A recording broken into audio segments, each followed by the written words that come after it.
Buddy Brown's back. Oh, he's back. Yeah, well, he's always around. Buddy's always around. He's back with his new video. Yeah, new video. It's always good to hear from Buddy Brown. He's got some interesting perspectives on the South and Confederate monuments and last flags. Few years in America, even before the whole pandemic started, we've torn down a whole bunch of statues, taken down a whole bunch of flags, took down my state flag in Mississippi, because obviously it was my state flag here in Mississippi that caused the problems up in Minnesota, and New York, and Chicago. Ever since they took those statues down, ever since they took those flags down, you know what's been amazing is there hasn't been one murder. There hasn't been one shooting, not one stabbing, no domestic violence, no abuse. Everybody's getting along great.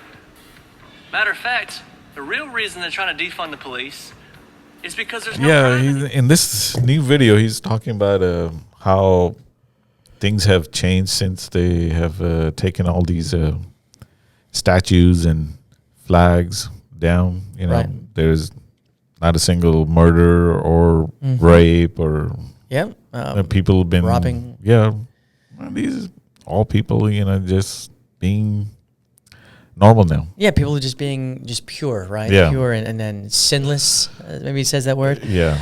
So of course he's using sarcasm here. Yeah.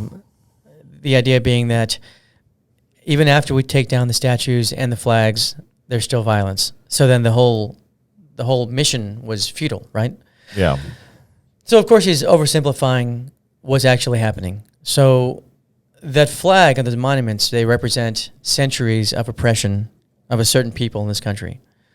And the idea that taking them down would overnight, mediate or ameliorate that condition. Of course, no one expects that to be the case. But you've got to start the conversation somewhere. But of course, he's not going to frame it that way. He'll frame it the other way, whereas it was a pointless exercise, stealing our culture. The same argument's always heard. But the point here is he's saying that this is their culture and it was taken down and nothing has really changed. That's what he's saying. Exactly right. But the point the other side is making is you have to make these changes. You have to get rid of these racist monuments and,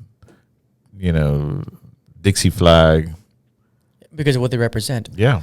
I mean, it's just like a slap in the face to a black person who walks by a flag or that monument of a Confederate soldier or general. What are they supposed to think?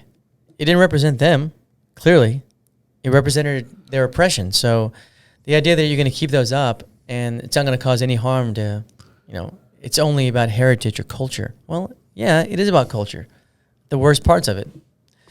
So, and by the way, these monuments aren't being destroyed for the most part. They're being put in museums and, maybe cemeteries or wherever else. But I would have preferred if they were melted down and turned into waste management dumpsters. But that's me. Oh, that's very ecological of you. Clearly going green. Appreciate that. Yeah, I don't want them going in museum and waste more electricity on trying to shine them or whatever. Well, yeah. Or another minority sweeping around them. Yeah, right. So look, that's the argument you could have made to maybe reduce some of the animosity towards the idea. Say, hey, look, we'll put them in a museum somewhere, in a Civil War museum. Yeah, outside, and it'll be a green dumpster called waste management. Exactly. And but people took a lot of issue with that, right? Yeah. They really do believe that that is not history. It's not, you're not changing history. If you read any book on the Civil War or slavery or the South, you're going to find the people those monuments represent. They haven't gone anywhere. It's still there. It's not been erased from the textbooks. It's simply removing a constant reminder of, slavery and oppression. But this guy is always talking about patriotism. Didn't he say he sent his DNA and he came back 100%? 100% patriot. Yeah. I went and sent my DNA out to Ancestry.com. You know what it came back as? 100% American patriot. So if you're a patriot, why are you defending Confederate flag, which was fighting against your own country? Well, they were fighting for a just cause. That's why.